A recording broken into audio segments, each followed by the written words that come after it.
Good morning, everybody. Caleb here. I'm gonna refresh the lapping on this Naniwa Professional 1000 or Chosera 1000.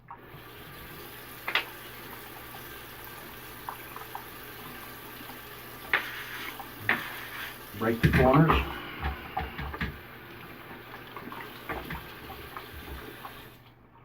A little water on it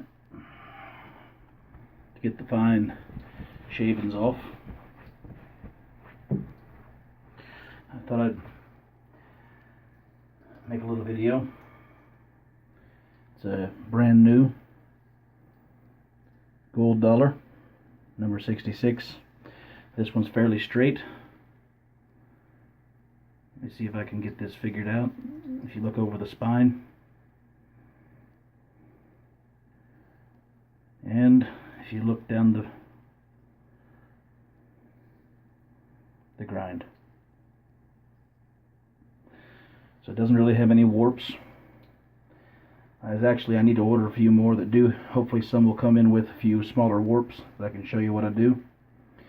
The only thing I do is I notch the heel, take the stabilizer off or down. Alright. Let's cut a bevel. Get where I'm standing here. Keep your wrist straight that holds the razor. Heel slightly leading. Put a little twist on the tang. Just a little torque.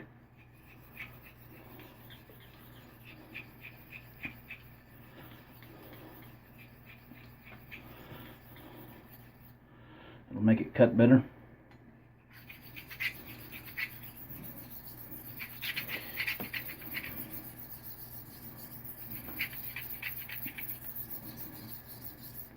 And it'll take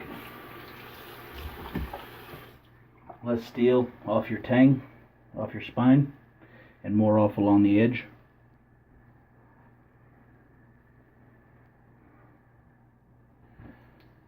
Now it's obviously not set, so it's a long ways yet, but it's a start. Keep a close eye on your wear.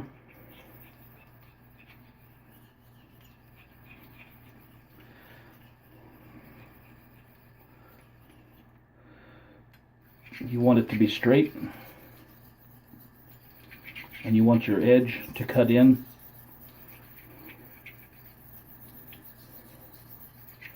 smoothly.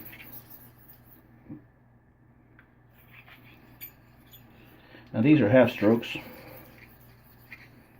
Basically, I'm doing a whole bunch of heel leading X strokes real fast. I prefer that. Keep an eye on your bevel as it's being cut in. You want it to be as even as possible. And just out of curiosity, I'm going to use this HDE 100 power pocket microscope to get a look at where I'm working. The heel's lacking, of course. The toe's not far off. There we go. Take a look down it. See where you're doing. See what you're doing. I'm going to spend a little bit more torque towards the heel. There's the swerve coming up. Now it's a little torque, it's not a lot.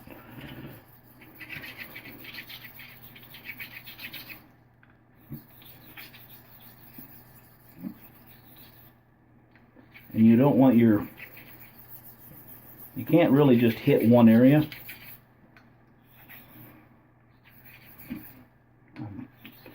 This is an inconvenient way to hold it.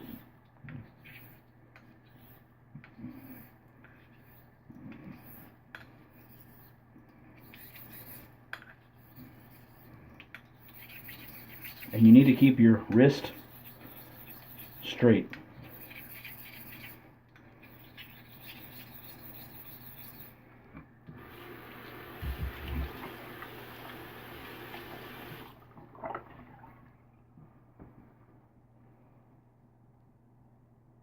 Thumbnail test, just to see if I'm doing anything. Added one point more than the other. Yes, this is the soft and fluffy toilet paper. It's the best stuff for cleaning a blade. I'm going to check the heel again. Now this did not have a bevel from the factory. I should say a bevel set. So I put a lot of torque on that. I'm not sure that came through clearly, but you saw the black steel swarf come up, I hope, at least twice. It's coming along nicely.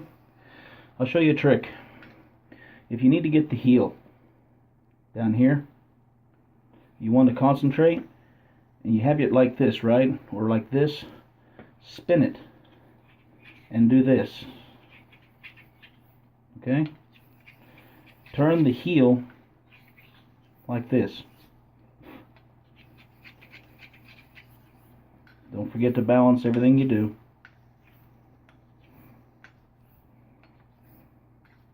I know this is, I'm dripping water on the floor. I don't like honing like this, but I want you to be able to see what I'm doing. Like that. Watch the water. You can see that it's undercutting, heel to toe. I think you can see that. Forgive me if my stroke gets sloppy. This is a rough and ready way to hone on camera. I'm concentrating on the toe, now the heel.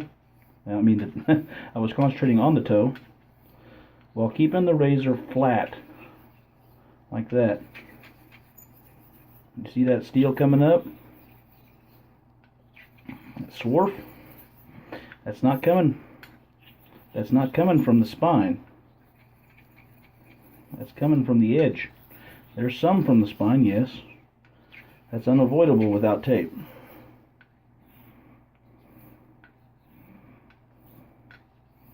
Now, let me dry my hands here. Forgive me.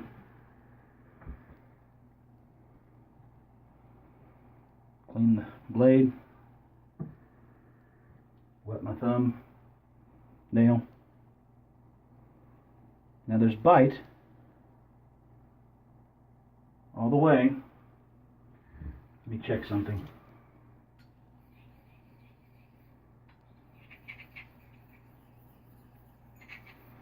I don't know if you can see that, but I'm alternating heel leading, working on the toe, heel, toe. Watch the water. I'm not sure you quite get what I'm doing here, but I'm shifting.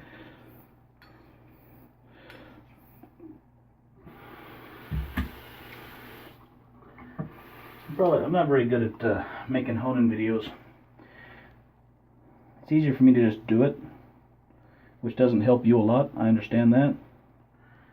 So friend, I apologize. I know you asked me to make this.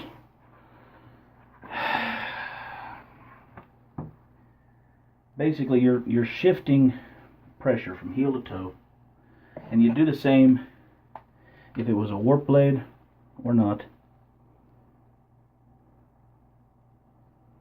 Now I can see that I have a little bit more work at the heel. Always check both sides.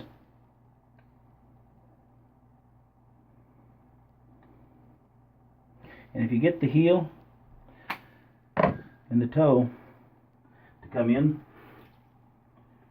the middle will follow. Does that make any sense?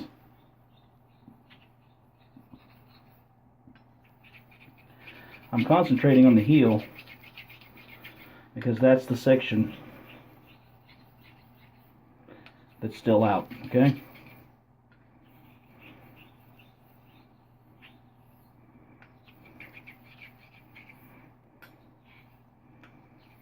if you watch the water, I'm putting a little roll in it now, but if you watch the water, you'll see that it started to pick it up and undercut it.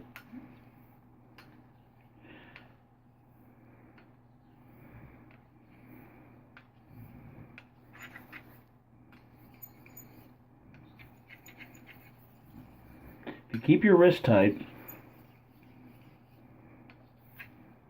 now this is a quick and dirty hone up. If I were doing a high-end razor, I wouldn't videotape it, number one, because I like to take my time, set the bevel once, set it right. Everything after that's just polishing. I'm going to check the heel again. Actually, the heel's looking very nice, finally.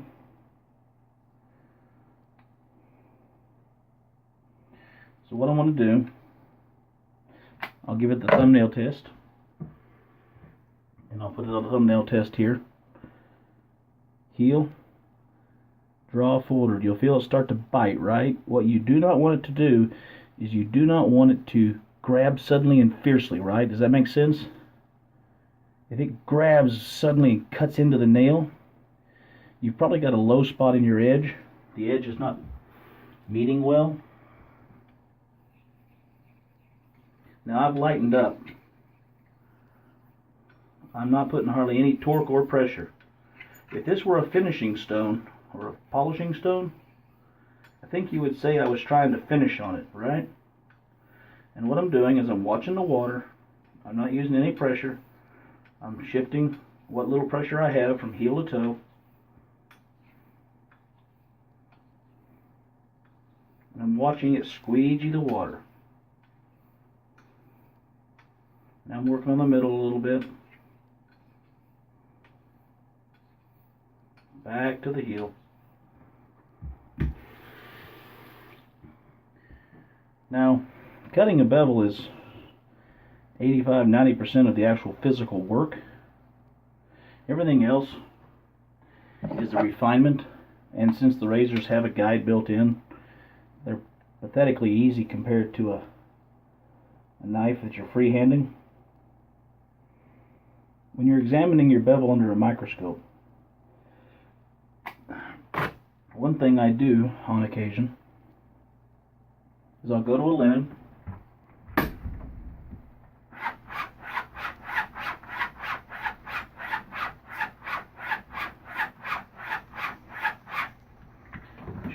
I should actually be done setting a bevel. I'm going slow, okay? And I look at the edge. I want the edge to be uniform. I don't expect it to not be somewhat toothy under 100 power magnification. That's ridiculous. You're using 1,000 grit stone, for goodness sake. It's very coarse, actually. Alright, the heel is set. The toe is set and the middle is set. Now, get your old swarf out of your stone, by the way. Be like a raccoon. Wash your blade. Not that they carry my sense of humor and wording. This is a 5K Shapton. I'm not using really any pressure here, guys. I am using a bit of torque. Does that make any sense? And I'm using, see, that's a straight on stroke, straight on neck stroke. This is not. You see that swarf? Man, I don't want to dump this on the floor, so you're going to have to bear with me on that. Now this is 1K to 5K. It's quite a jump to some people, but it's not really. Keep your water wet on these Shapton stones. Don't let them dry out. They'll load up.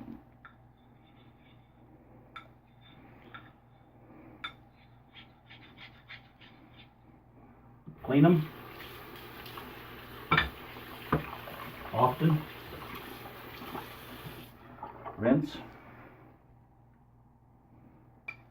push the stone end for end. You can work the heel again, back to the toe, heel,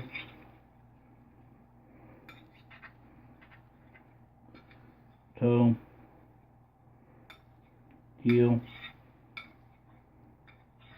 Now, not all blades can use all these strokes.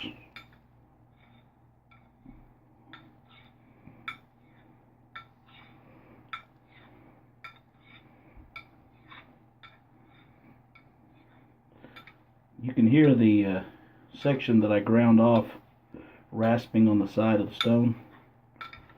It's all good.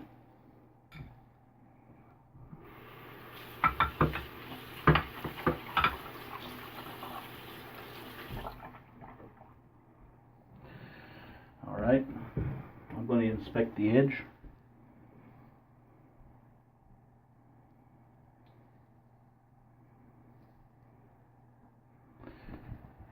Dry my hand here. It's hot here in Missouri.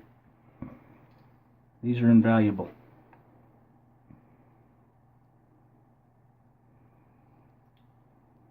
What you want to see is that it's got a little moisture on it.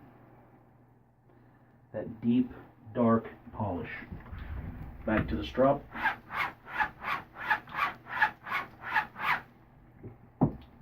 Give it a few passes.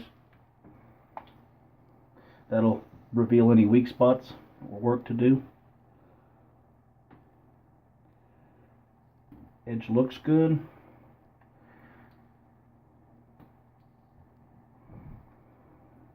It's not perfect.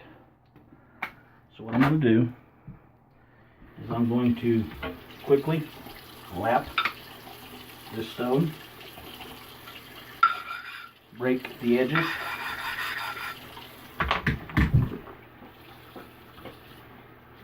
Put that away. Dry my fingers here. I'm bringing up fresh abrasive.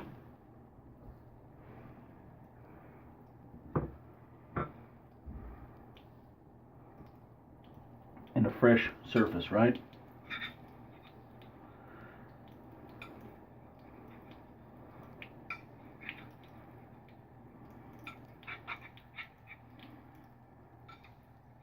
I'm fixating on the heel, back to the toe, back to the heel. I've got just a tiny amount of torque here, okay? It feels like I'm trying to slip the edge under a postage stamp. Putting just a little bit of torque on the spine. And I'm pretending that I don't want the spine to come off the stone while I'm doing this torque. If that makes any sense? But it needs to almost feel like it's got more downward pressure.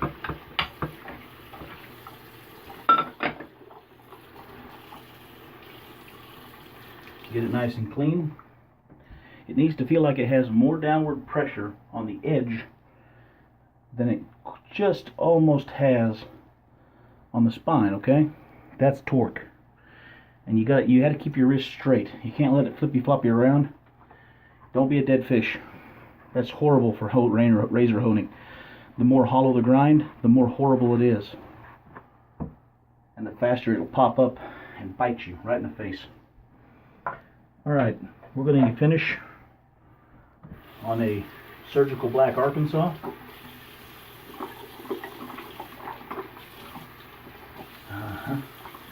I know a lot of you are probably having mild spasms right now. But you do not. I'm going to remove this lapping stone. I don't want it to scuff up my Arkansas.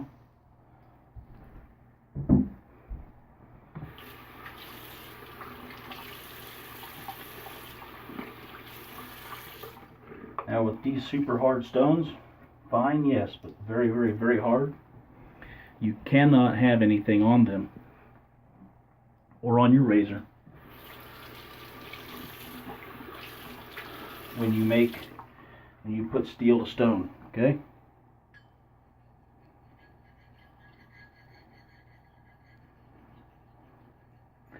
I'm working, this is a 2-inch stone, So I'm alternating heel leading, and I'm working heel to toe.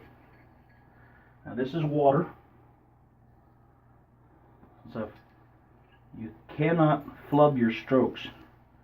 If you flub your stroke, you'll rip your edge right off. Okay? I'm using half strokes.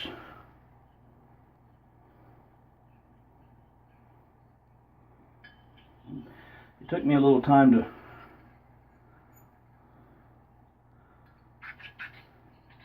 that's the spot where I work the heel. I've also rounded and chamfered the edges.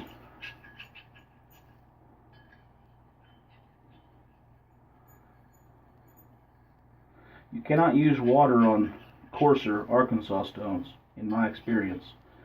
But on like a surgical black, true hard, translucent, yes, you can use water. If you dress and prep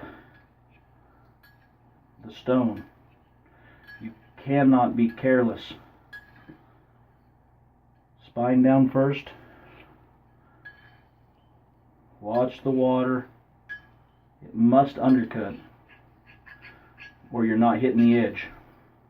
You following me? Don't use too much downward pressure or you'll rip your edge off. Now, I'll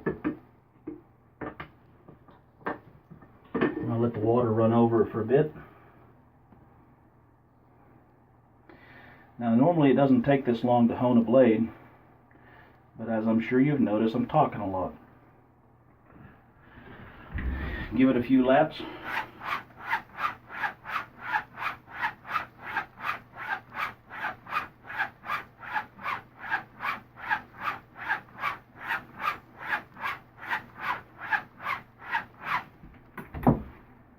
I love fire hose linen. Now what I'm looking for is I've got this overhead light, right? I'm looking at the depth of the polish. Does that make any sense?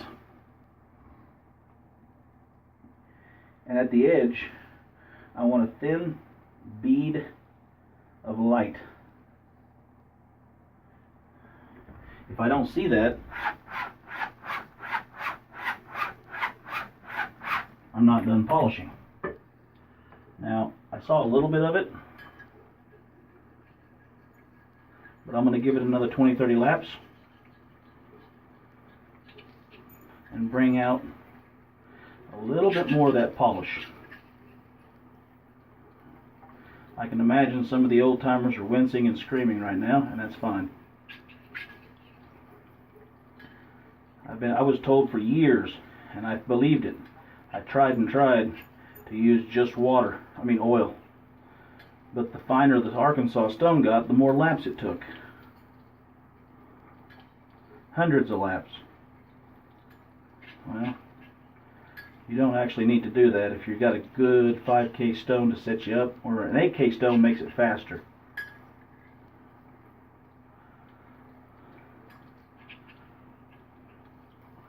You'll notice I'm keeping my wrist straight. All adjustments come from the elbow and the shoulder, if I can help it. I'm not saying I don't mess up sometimes. Keep your wrist straight. Back to the linen.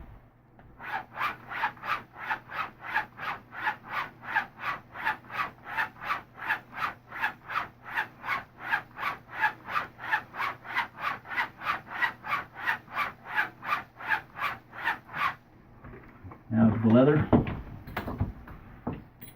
This is English bridal leather, nothing special.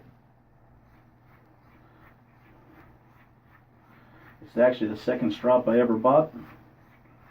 I think I love it more than any strop I've ever owned. Hear that nice whip, wisp, wisp, wisp sound on this strop? That means the polish is really fine.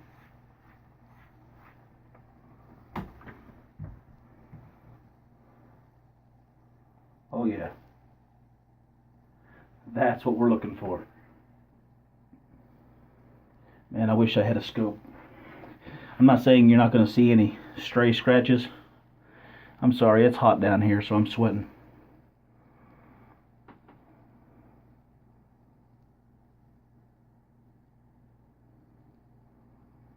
It's tree topping nicely.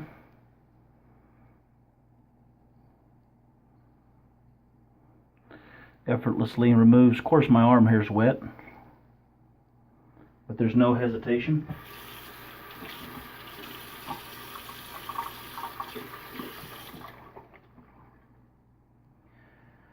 This should shave marvelously.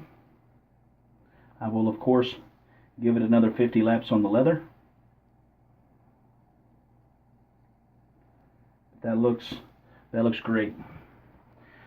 Alright, I will try to make a shave video with this soon.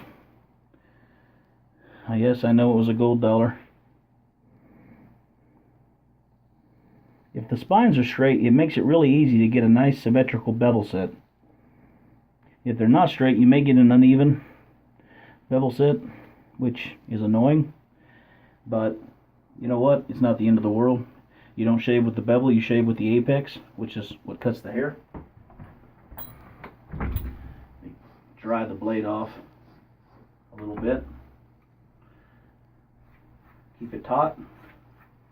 Maybe a little bit of give to the strop. This is sort of a catch-all post.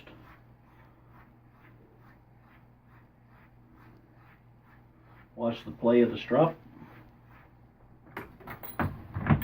Alright. I am going to oil this to get the moisture off of it, and I'll shave it soon. Y'all have a great one. I know I made a long video. Bye.